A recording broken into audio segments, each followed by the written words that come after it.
তোমার জীবনে আসা মানুষগুলো একদিন হারিয়ে গেলেও তোমার ছোটবেলার স্মৃতি কোনোদিন হারাবে না। হ্যালো এভরিওয়ান, আমি সেলিম। তোমরা সবাই কেমন আছো? চলো তোমাদেরকে আজ আমার ছোটবেলার স্কুল ও অতীতের কথা বলি। জানি এই ভিডিওটা দেখে তোমাদেরও স্কুল লাইফের কথা মনে পড়ে যাবে।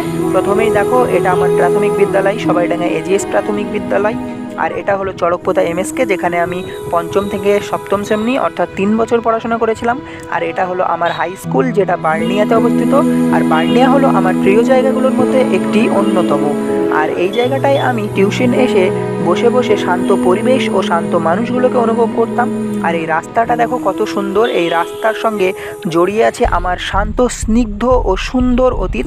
এখন ঝড় হাওয়া আর কালো মেঘ জমেছে বার্নিয়াতে, কত সুন্দর মনোরম পরিবেশ গঠিত হয়েছে দেখো এখানে। তোমরা হয়তো ভাবছো এই জায়গায় কী বা আছে, কিন্তু সত্যি বলতে এই বার্নিয়ায় যার যার অতীত পড়ে আছে সেই জানে জায়গাটার মহত্ব। জানি তোমাদেরও এমন কোনো জায়গা আছে যেখান দিয়ে গেলে তোমার সুন্দর অতীত তোমার চোখে ভাসে। কোন জায়গায় গেলে তোমার এমন হয় জায়গাটার নাম কমেন্টে বলে যেও। এবং ভিডিওটা ভালো লাগলে লাইক করো, এবং যারা নতুন তারা সাবস্ক্রাইব করতে ভুলো না। ধন্যবাদ।